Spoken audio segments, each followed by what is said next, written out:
Hello, everyone. If we can have your attention. Thank you so much for joining us. I'm Lydia Malamed-Johnson. I'm the Executive Director of AIPAD and the Photography Show. Welcome to our 45th edition of the Photography Show. We're thrilled to have you here.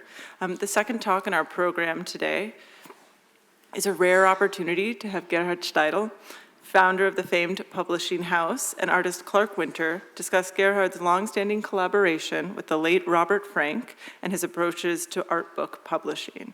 We'd like to thank our member gallery, Alta, and the incredible Pancho and Michelle for this opportunity, and hope you'll visit their presentation of Free Air and Beyond, a celebration of this enduring collaboration between Steidl and Robert Frank. At the heart of the exhibition is a curated selection of Frank's pioneering photographs shown in dialogue with Clark's work from his recent book, Free Air, alongside a Steidl presentation structured around Frank's volume storylines. Thank you very much, and please enjoy this conversation. Thank you.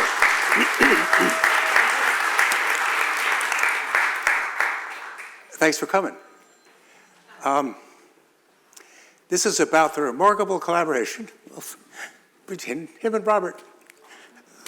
I'll get it back. They became very good friends, cooperated and challenged each other, rarely as seen in the history of art. They totally trusted and entrusted each other to do great things, and I have the opportunity, having been with them and watched them draw it out. So I'm going to start with a few pictures from the book that we've just done about him being there. This is Gerhard and Robert at the table in Mabu working together on, I don't know which book, maybe you remember. Can't see it. So I'm going to show a couple of pictures of what it's like to go up there. This is Mabu. 30 degrees below zero, and the ocean is frozen 50 miles out to sea.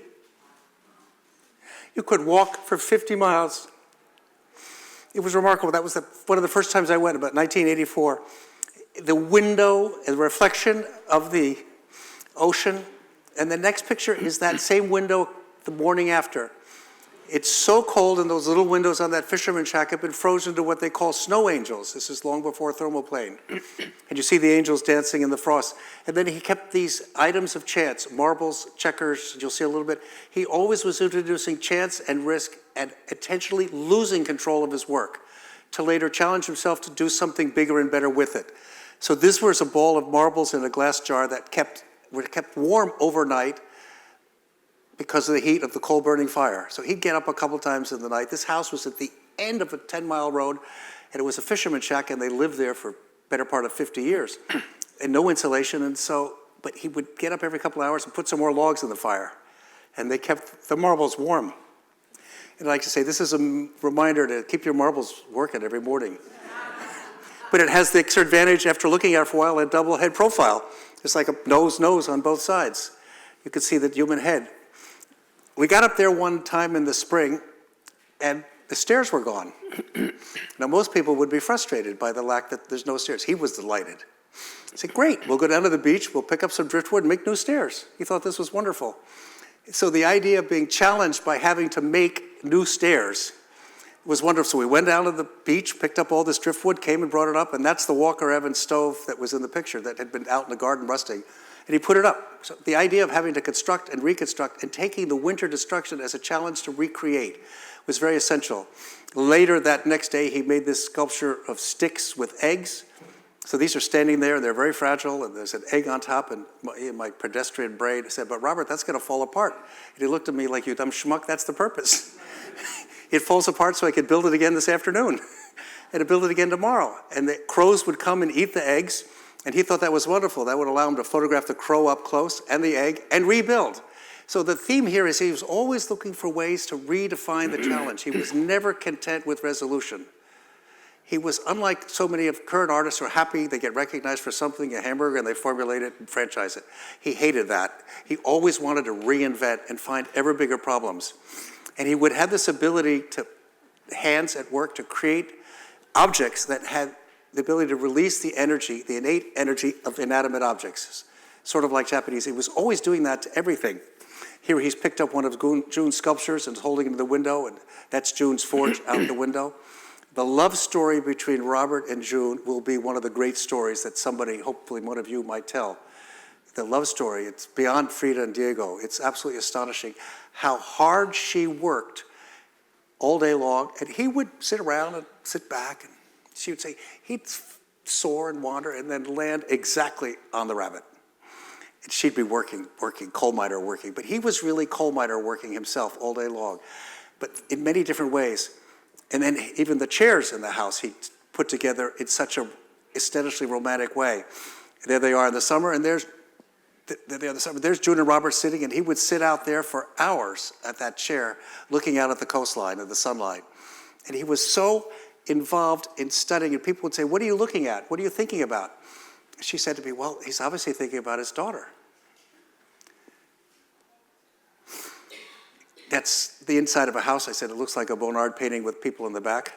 But everything in the house was moved and removed and energized. And he'd tinker with things and move them every day. This is his studio on Bleecker Street. 2 desks. The one, I think on the left is where he did photography, and the one on his right where he did his bookkeeping. Remember, he was Schweizerdeutsch, German, so he was both German organized, high bohemian, not low bohemian, and squirrel. He would bury things and hide things, which he maybe could find or not later on, but he was constantly creating dilemmas for himself to create new challenges, to keep the edge and the head always awake. You'll see in a minute. He always worked. This is looking at some contact sheets that I brought up to Canada one day. He'd given me 10 rolls of film in New York and said, take them to such lab, have them developed a contact, but use your name. Don't use my name, because people in the labs would, if it saw Robert Frank, they'd steal copies. So he said, you do your name, and there I am with this precious 10 rolls of film and contacts, bringing them back up. So he'd look at it, and he never stopped looking and editing in pictures, right to the very end. He was deeply involved, and Gerhard was very involved in that. We'll get to that in a minute.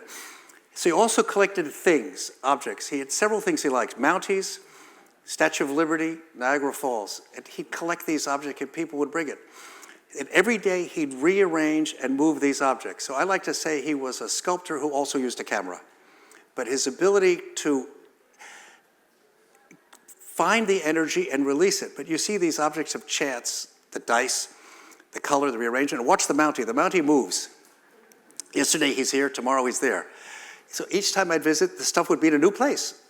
All afternoon he'd be taking and trying to release the energy, which is exactly what he did with his photographs. He could find the innate energy. And the statues of liberty he liked, and there the man has moved again.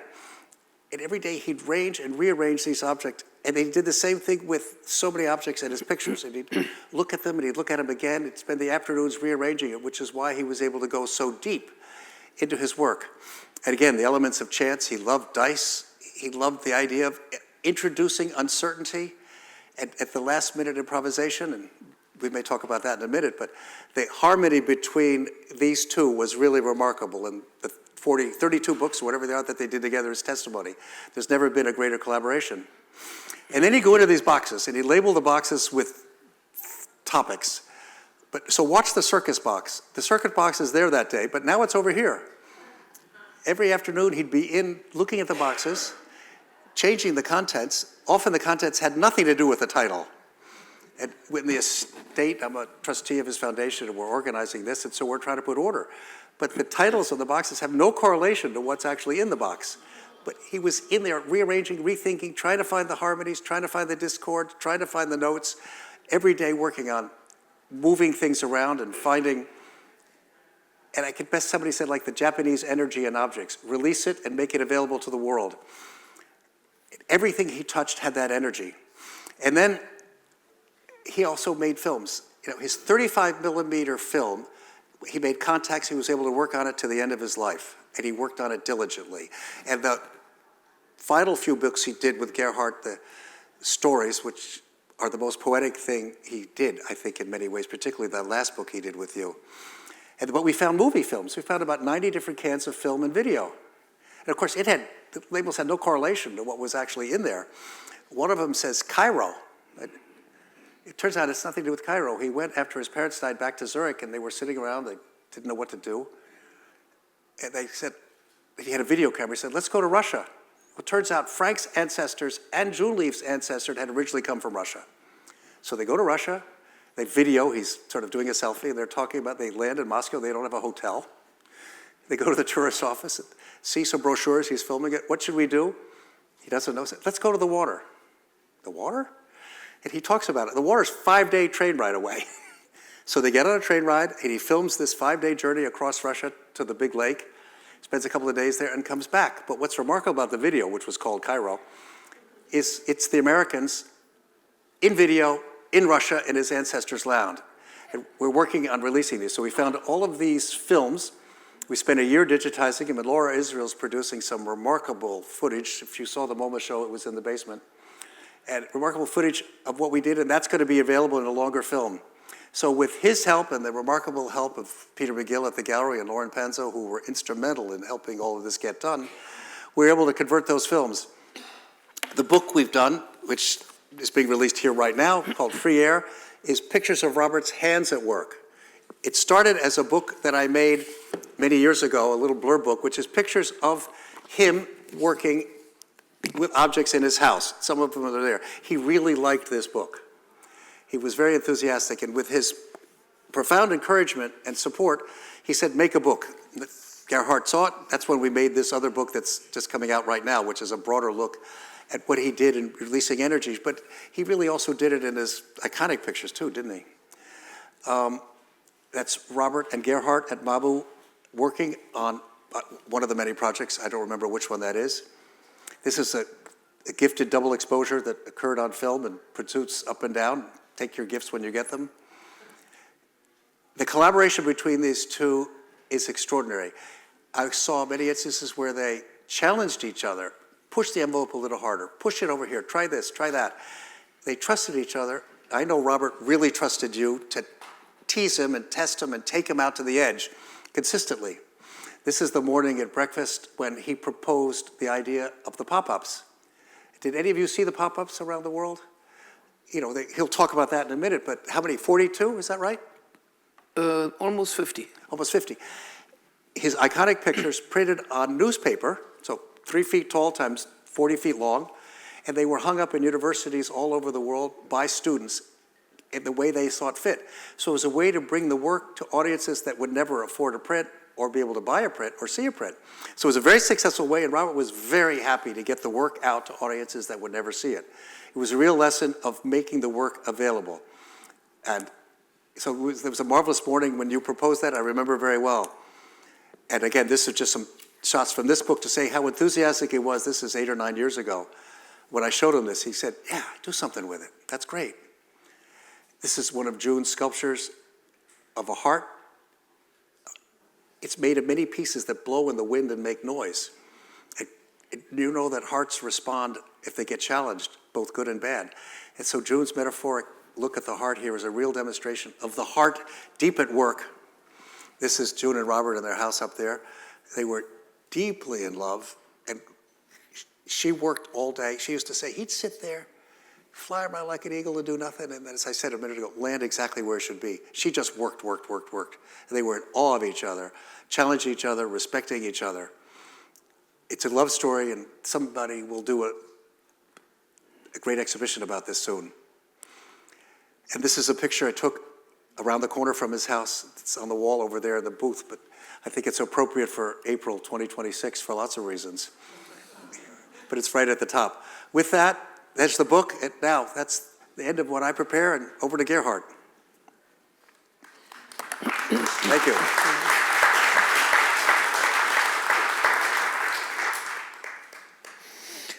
Yeah, the beginning of the work with Robert Frank was the sad story of the bankruptcy of Scalo publishers in Switzerland. So Walter Keller from Scalo and Robert Frank worked together for years and years and made amazing books. And I was coming on board in 1989 when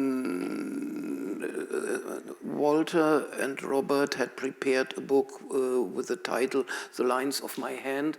Lines of My Hand was this book from 1989 was an exhibition catalog, not the original one, which was released in the 1970s. And Robert asked, okay, where shall we print the book? And Walter Keller said, there's a young printer in Germany, he is quite good, I worked with him, and the best is you go over there, work with him, and release the book and sign off, then I have no trouble at the end when the book is not printed well and you will complain with me. And from there on, he was coming for every book of Scalo, to my place at Göttingen. At the bankruptcy in 2004, the reason was one of the bestsellers of Scalo was, of course, the Americans. We printed every year 10 to 20,000 books, and at a certain point, I had so many unpaid invoices for Scalo that I said, okay, I can't buy any more paper and continue. Let's be friends, but for the moment I have to stop the production.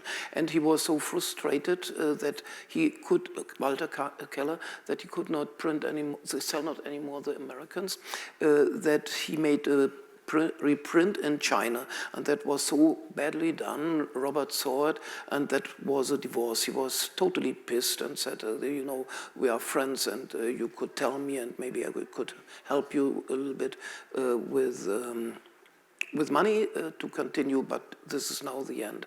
And so with the help of Peter McGill, all the rights for existing book had been transferred to us. And the first book we did had the title Storylines.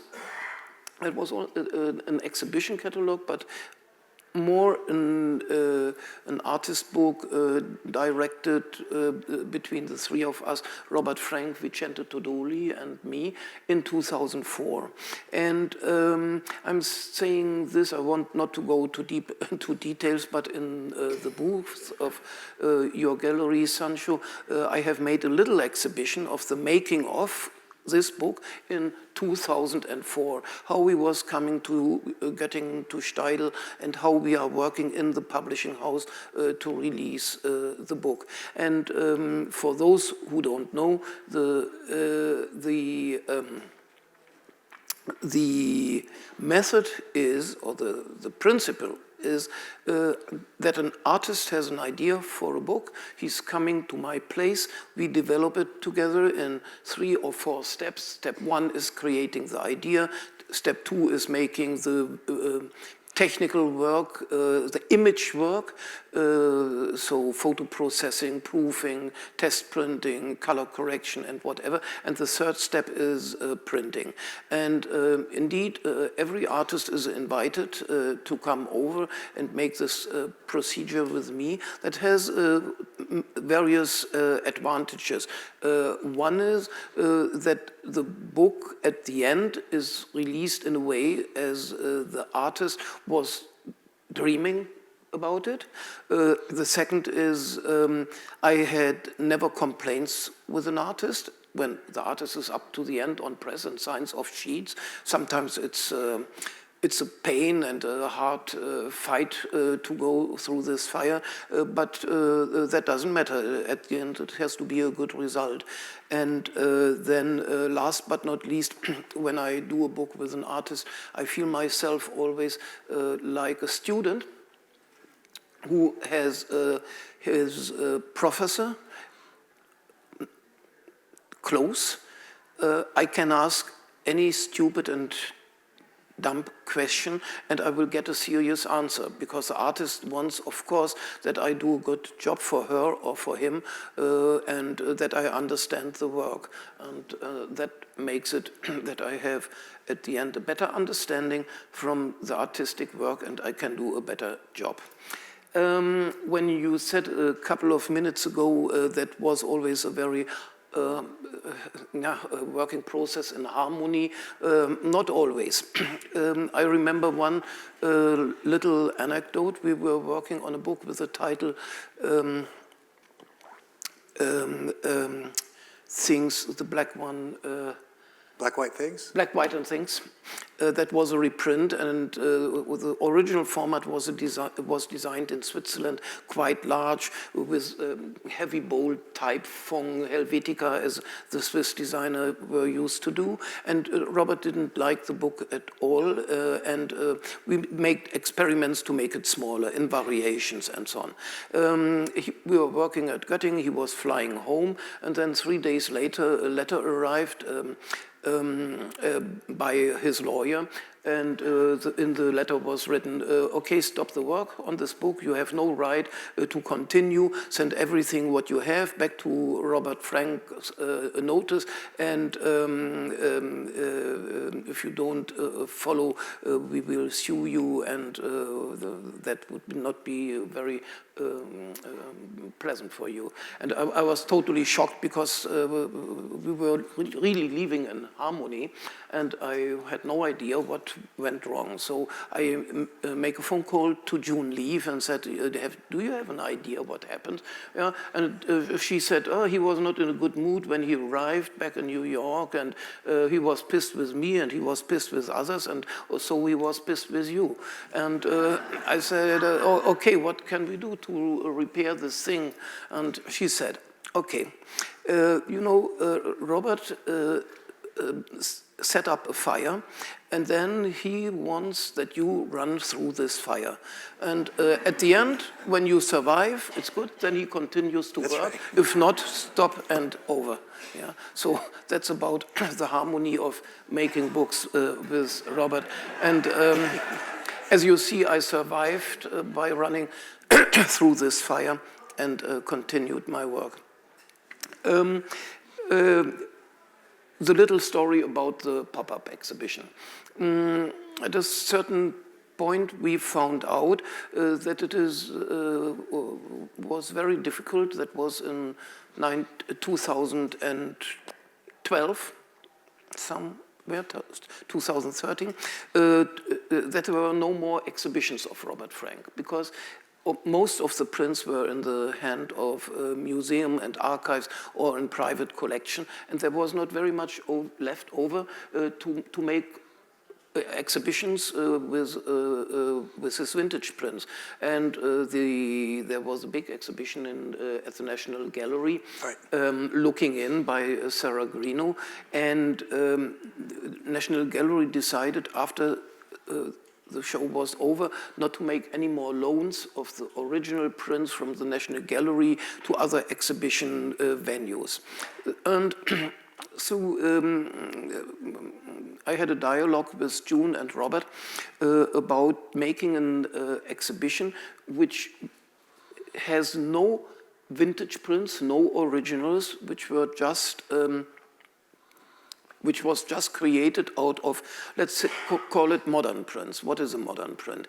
I had the idea to take the photos out of our books. That's one of my work principles in general, to say from the book to the wall. So that's my process of curating when I'm curating exhibitions. And sometimes it's also the other way around, to make an exhibition and then it moves into a book. But mostly it is from the book to the wall. And I started to make a kind of test layout on a very cheap printing paper, the leftovers from newspaper printing. I have a friend in Munich. He's working on one of the biggest rotative printing companies for Süddeutsche Zeitung, what is a leading German newspaper with 600,000 copies a day. And when a printing roll, the big rolls which are feeding the press for the newspaper printing, is coming to its end, they have to stop the press so that the end of the paper is not fucked up in the machine. That would indicate hours and hours of cleaning. And there's always on the end of the roll a serious rest of 200, 300 meters of this paper. I had bought at those years a digital printing press, what is by today it is called the Rolls-Royce of the printing presses. It is a Swiss Q-print machine. It's called acrylic inkjet, and just the price of this inkjet machine is similar to the price of the Rolls-Royce, so that you know what I'm talking about. But it makes a very nice quality even on cheapest papers. Yeah? So when you work with an Epson paper, you have to use the expensive Hahnemühle papers, which are coated and special designed for this printing process. If you are using any other stuff, it looks poor, very poor. On this paper, and with this acrylic inkjet process, it looks very, very good. So now you have to understand such a paper roll has a width of 1.20 meters, and the length is individual 2 meters, 3 meters. And my vision was to print on this paper and to stuck it just with pins on the wall or hang it from the ceiling, and to transport it very easy from one country to another, and at the end of the exhibition it is destroyed. So Robert was with June, he received a big check from somebody, not an art collector, it was for his lifetime's work. He spent some days in Bad Ragaz in Switzerland. Bad Ragaz has a Grand Hotel, and you know, Robert and June in this Grand Hotel where all the rich business people and characters from the movies and whatever were hanging out. It was really bizarre. I arrived with my test prints with a roll under my arm, and said, okay, we want to look at it. I tried to roll it up, but there was no place at all. Then Robert has the idea, because he knew the manager of the hotel quite well. He had the idea to speak with the general manager if we can use a ballroom. Okay, they opened up the ballroom, you know, 600, 700 square meters, a little smaller than Mr. Trump's ones, but quite generous.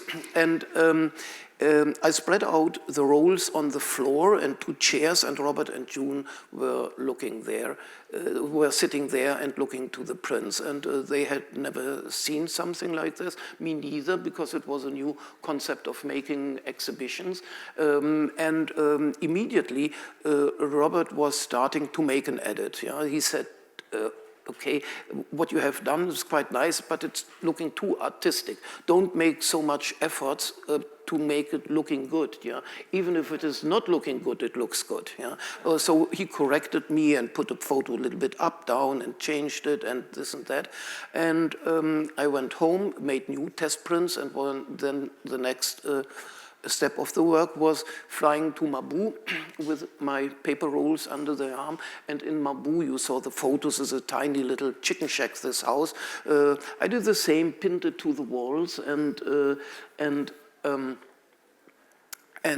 we were looking at it, and at this moment they were very pleased, Robert and June, both of them, and said that the new way of making exhibitions, and fuck the art market, and there's nothing for sale, it is just for people to look at, and we are not creating any value for those people who want to make money out of photography.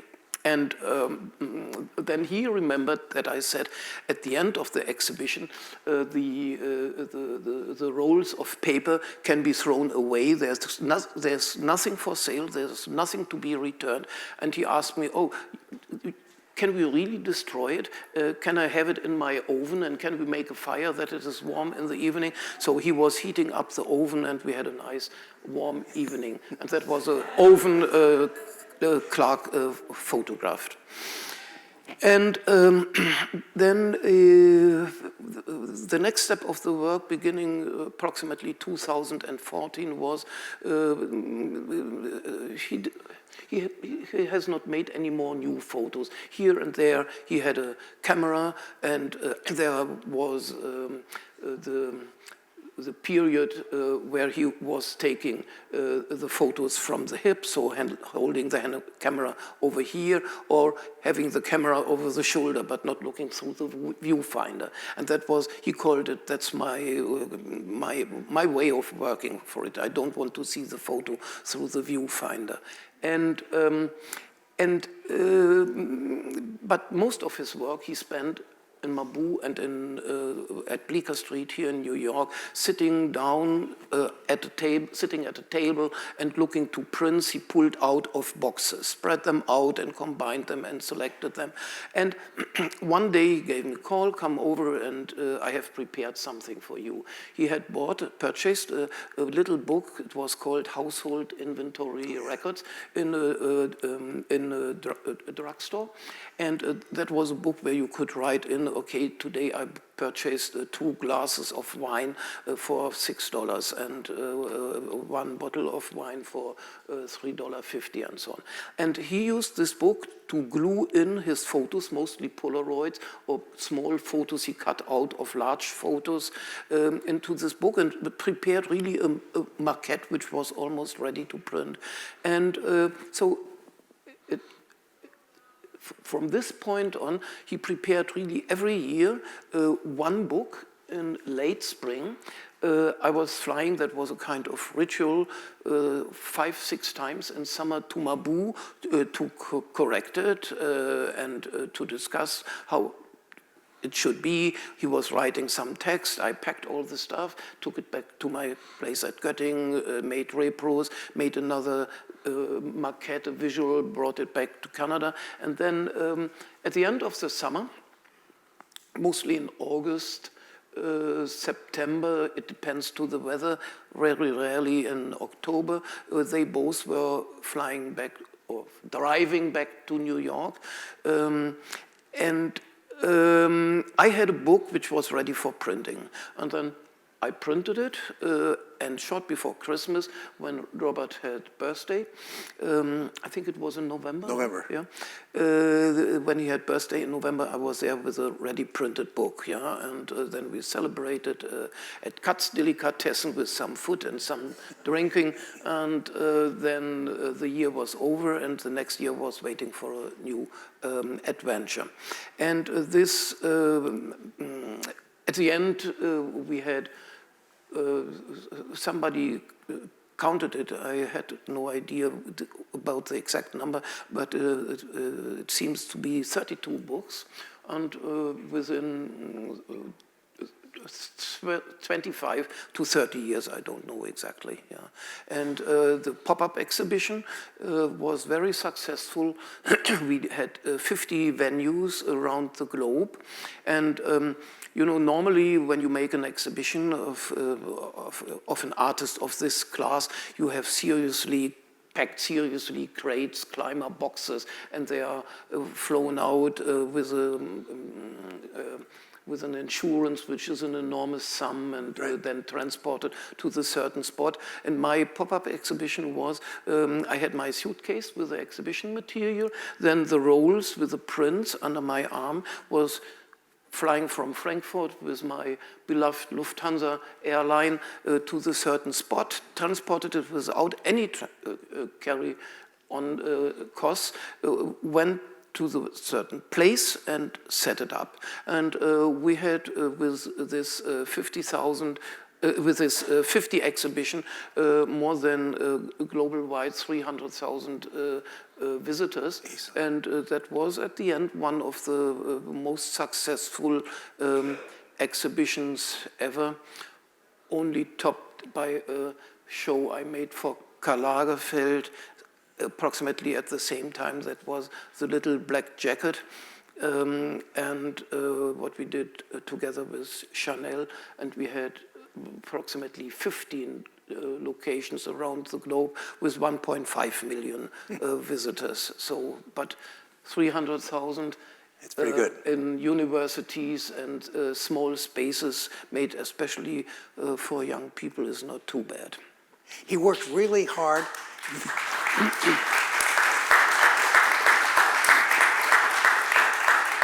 he worked really hard, but Robert really hard to make sure the work could be seen by people who would otherwise never have access to a gallery or never be able to buy a print. He wanted to push it down. He didn't care that he didn't make any money on it. He didn't need any money. He never bought a new car. He rarely bought new clothes. He'd wear clothes till they fell off. He didn't care about any of that stuff, but he wanted the work to reach all of those students out there and be inspired accordingly. It was really remarkable.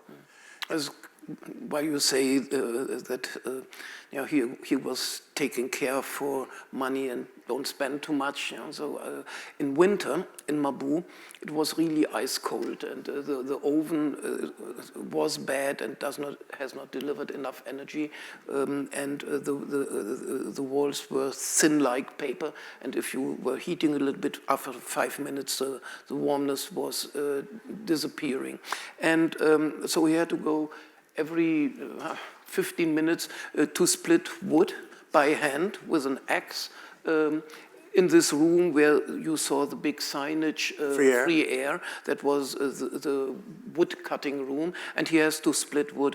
And the oven took 2 pieces of this fire sticks and makes it warm for 10-15 minutes.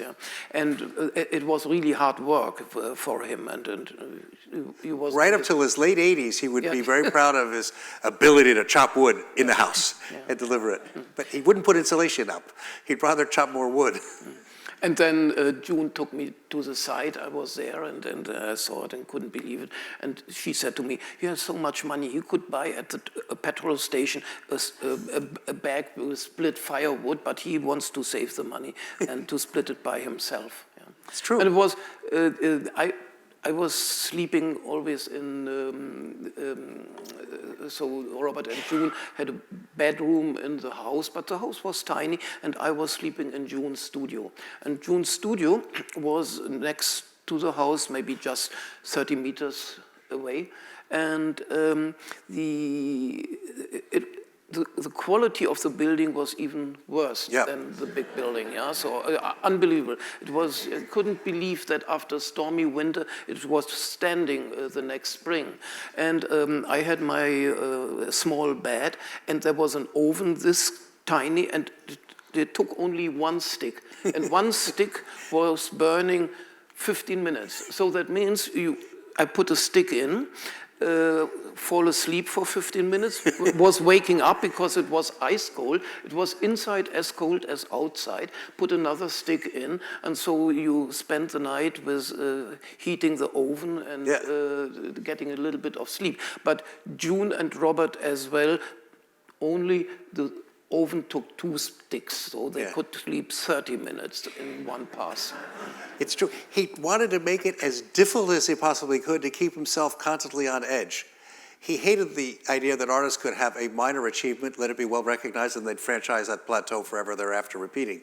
He despised that. He was pretty famous in the photo world when he did the Americans, and he left. He said the worst thing that could have happened would have become famous as a result of that and make 17 more tuba players. He went and created a whole new challenge by himself. And it's a lesson for any of you who are artists or doing anything else. Challenge yourself every day, sharpen the knife, make it ever more interesting. And talking about the last book we did together, it was in 2018. It was in 2019 in spring. We started as always our ritual with a new book. And from the beginning, when we were sitting here in New York, and he handed over to me the photos and materials for this book, he said, "That's my last book, then it's over." Yeah. And okay, I started my work, made the layout, traveled to Mabu. We were looking at it, and he was really very tired. So it was, I could work with him 1.5 hours, and then he needs to sit outside in the garden on his chair. But at the end of the summer, we had the book ready, and I wanted to correct me when I'm wrong. He died shortly before. After September 19. September 19, before his birthday. Yeah. So you did this weeks before he passed away. And it was just I was just ready to print, and when I think in August they went August, back to Mabu, and showed to him the finished book with the title A Good Day's Quiet, Memories from Robert. That was a last one, yeah. And I remember that he took the book and we flipped through the pages and said, that's really a good one. And then he closed it and said, oh, okay, now it's over. And then a few weeks later, he passed away. It's a remarkable book. Some of them are available. Together, we're going to put back in print many of the books that are out of print. So if I could commercial for Gerhard, you can place orders, but he's going to get them out in the next few months. Because they're really powerful, particularly those latter books are deeply poetic, deeply insightful, and very revealing, particularly the last one. It's one of the most powerful books. So he's done that. Shall we take any questions? Yes. We have 5 minutes according to this clock. Thank you.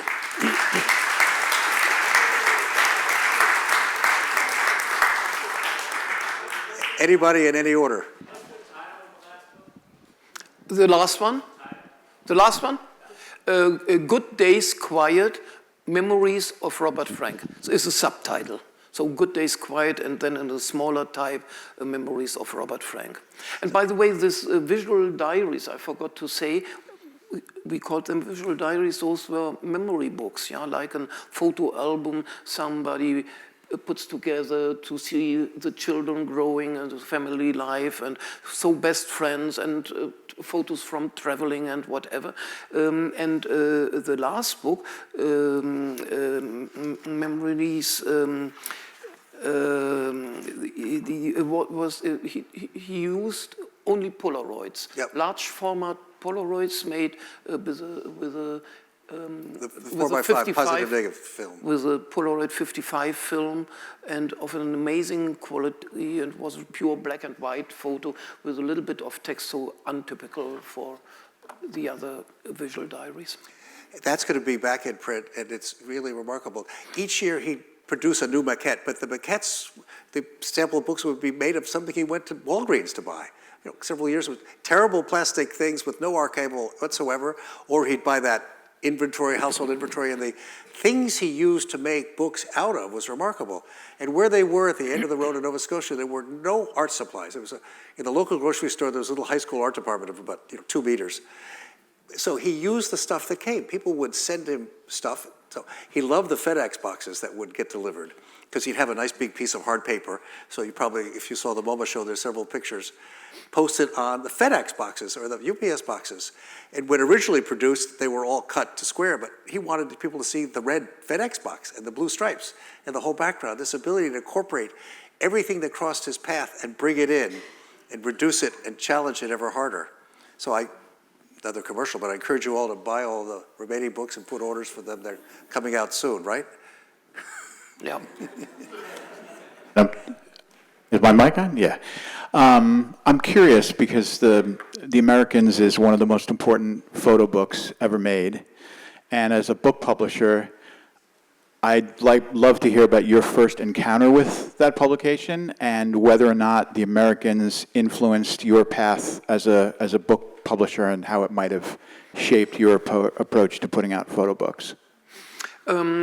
Not really. Of course, I knew the book, The Americans. I bought a Del Piero copy in the 1980s, and the book was not new for me. It was Robert's idea in 2000. The Del Piero book was published 1957. And in 2006, he said, let's have a look once more to repeat once more, I had already printed the Americans book based on the Del Piero or on the Aperture books many, many times, not questioning if it is really the last will of Robert.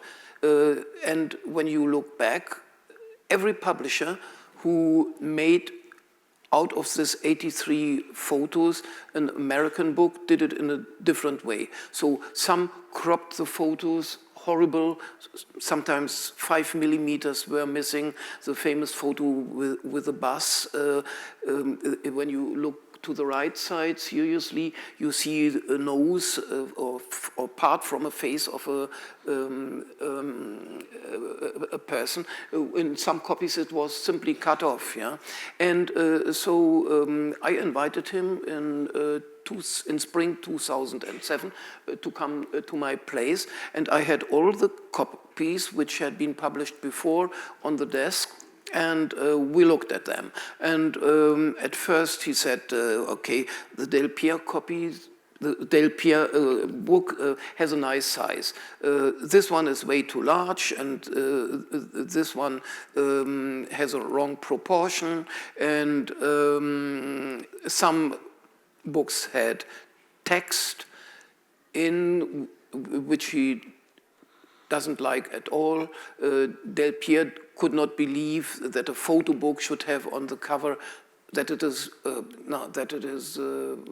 possible that a photo book has on the cover a photo. So he commissioned Saul Steinberg to make a drawing for the book. Yeah, and so at the end, after reviewing all this copy, he had complaints with every book. Yeah, so he was not happy with one, and I invited him to make a final copy, and the final copy we questioned really everything. So it was for sure 83 photos, no change. No change in the sequence, but we modified slightly the size, only a few millimeters different when you compare it with the Del Pierre copy. And then the next point was, he said, we take the text of Kerouac out. It was never my intention to have the text of Kerouac in the book. That was an idea of the publisher, and we changed it. I was not really amused because the text is amazing. Good, yeah. And the next morning, when he was waking up, he was coming straight to me and said, you know, wrong decision, the text remains. Nobody will understand after 60 years of publishing The Americans that the text is now out, yeah, so the text remains. But then we worked very seriously on the imaging. I had the good luck that I could make a new digital repros from the best set which was ever printed. He had an archive box underneath his bed at Bleecker Street with the 83 vintage prints of the book, beautifully printed. And he said, that's for my old days when I need money to prepare my teeth or whatever, then I sell the box and I can pay my doctor. And from these photos we make new repros, and then for every photo, he made the decision how it should be cropped. 90% of the photos are not cropped at all. It is showing really the full frame, but others he made slightly modifications. It's very interesting to see. I have prepared an exhibition out of this showing this process, which will be available in summer in a museum in Spain, which is showing the original box I had once for my repros, the original photos out of the box I had once for my repros, and showing the process of making the book.